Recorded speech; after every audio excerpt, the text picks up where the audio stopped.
Hello दोस्तों, स्वागत है आपका हमारे चैनल में।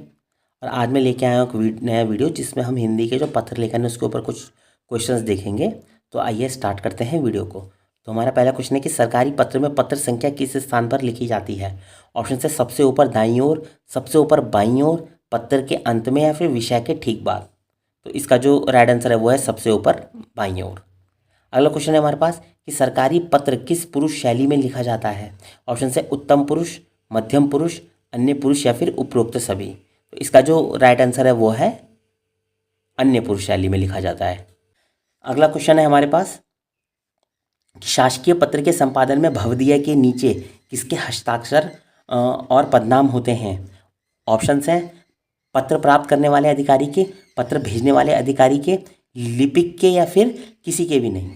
तो इसका जो राइट आंसर है वो है पत्र भेजने वाले अधिकारी के, जिसको हम प्रेषक भी कहते हैं। अगला क्वेश्चन है कि पत्र में विषय लिखने का मुख्य उद्देश्य क्या होता है। ऑप्शन है पत्र के उद्देश्य को संक्षिप्त में बताना, पत्र को सुंदर बनाना, नियमों का पालन करना या फिर पत्र की लंबाई बढ़ाना। तो इसका जो राइट आंसर है वो है पत्र के उद्देश्य को संक्षिप्त में बताना।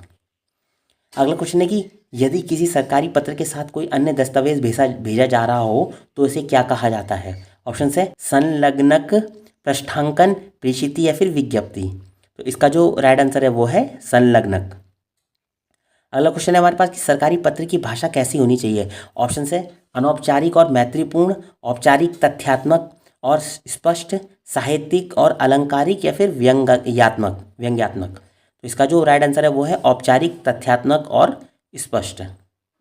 अगला क्वेश्चन है हमारे पास कि जब कोई पत्र अपनी मूल प्रति के साथ अन्य विभागों को भी सूचनार्थ भेजा जाता है तो उसे क्या कहते हैं। ऑप्शन है पृष्ठांकन, अनुस्मारक, प्रतिवेदन या फिर परिपत्र।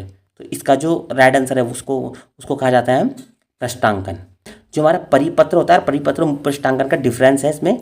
तो उसमें परिपत्र जो होता है वो क्या होता है कि परिपत्र वह पत्र होता है जो एक ही विषय पर एक साथ अनेक विभागों, व्यक्तियों और मूल रूप से भेजा जाता है, व्यक्तियों को मूल रूप से भेजा जाता है। लेकिन मूल प्रति के साथ अन्य विभागों को सूचनार्थ भेजा जाना पृष्ठांकन को इंगित करता है। तो अगला क्वेश्चन है हमारे पास कि अर्ध सरकारी पत्र लिखने का मुख्य उद्देश्य क्या होता है। ऑप्शन है आम जनता को सूचना देना, सरकारी आदेश जारी करना, नियुक्ति की सूचना देना या फिर किसी मामले पर व्यक्ति का ध्यान आकर्षित करना। तो इसका जो राइट आंसर है वो है किसी मामले पर व्यक्ति का ध्यान आकर्षित करना। अगला क्वेश्चन है हमारे पास कि अर्ध सरकारी पत्र किस पुरुष शैली में लिखा जाता है। ऑप्शन है अन्य पुरुष, उत्तम पुरुष, मध्यम पुरुष या फिर इसमें से कोई नहीं। तो जो अर्ध सरकारी पुरुष पत्र लिखा जाता है वो लिखा जाता है उत्तम पुरुष शैली में। अगला क्वेश्चन है कि अर्ध सरकारी पत्र में संबोधन के लिए सामान्यतः क्या प्रयोग होता है। ऑप्शन है महोदय या फिर प्रिय, श्री, श्रीमती, आदरणीय या फिर मान्यवर। तो इसका जो राइट आंसर है वो है प्रिय, श्री या फिर श्रीमती और उसके बाद उपनाम। अगला क्वेश्चन है हमारे पास कि अर्ध सरकारी पत्र के समापन में भवदीय के स्थान पर क्या लिखा जाता है। ऑप्शन है आपका आज्ञाकारी, प्रार्थी, आपका सद्भावी, शुभेच्छु या फिर निवेदक। तो इसका जो राइट आंसर है वो है आपका सद्भावी और शुभेच्छु। अगला क्वेश्चन है कि इनमें से कौन सा पत्र व्यक्तिगत और मैत्री भाव से लिखा जाता है। ऑप्शन है अनौपचारिक, औपचारिक, तथ्यात्मक और स्पष्ट, साहित्यिक और अलंकारिक या फिर व्यंग्यात्मक। तो इसका जो राइट आंसर है वो है अनौपचारिक। अगला क्वेश्चन है हमारे पास कि अर्ध सरकारी पत्र में पत्र प्राप्त करने वाले अधिकारी का नाम व पता कहाँ लिखा जाता है। ऑप्शन है पत्र के प्रारंभ में सबसे ऊपर, पत्र के अंत में बाईं ओर, पत्र के अंत में दाईं ओर और फिर लिखा ही नहीं जाता है या फिर। तो इसका जो राइट आंसर है वो है पत्र के अंत में बाईं ओर। अगला क्वेश्चन है कि किसी विचाराधीन मामले पर निर्णय लेने में सहायता हेतु लिखी गई टिप्पणी क्या कहलाती है। ऑप्शन है प्रारूपण, विज्ञप्ति, प्रतिवेदन या फिर टिप्पण।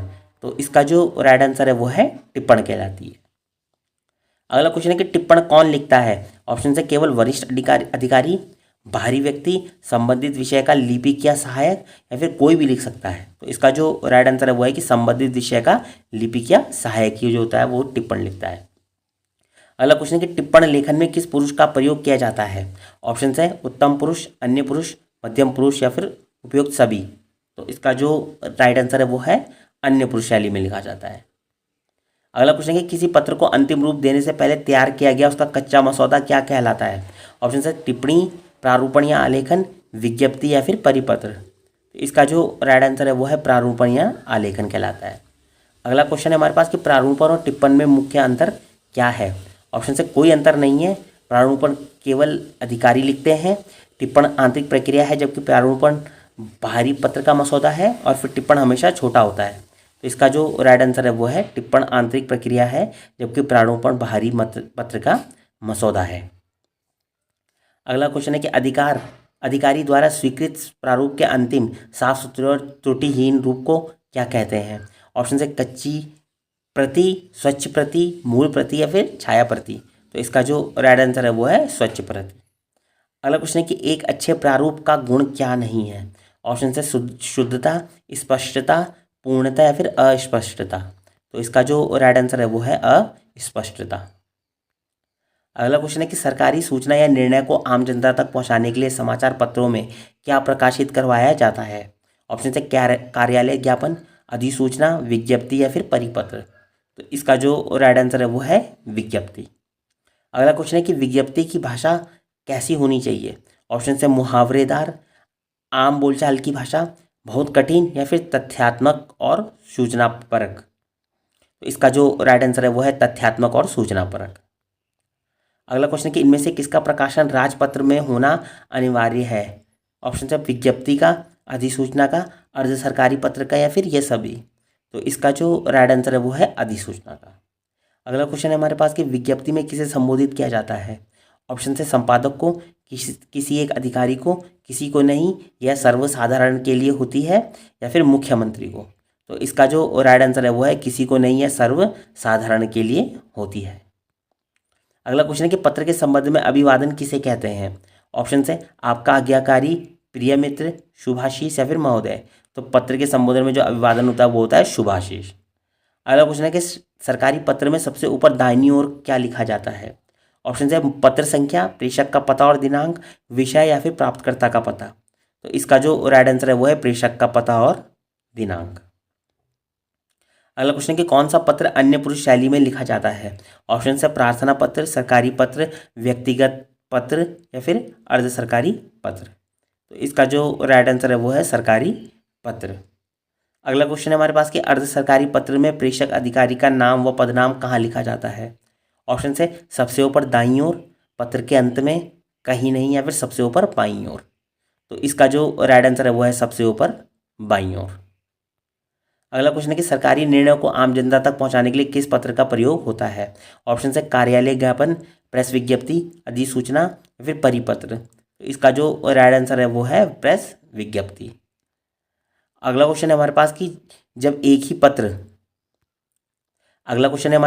एक ही पत्र एक साथ अनेक विभागों या अधिकारियों को भेजा जाता है तो उसे क्या कहते हैं? ऑप्शन है अनुस्मारक, विज्ञप्ति, परिपत्र या फिर ज्ञापन। तो इसका जो राइट आंसर है वो है परिपत्र।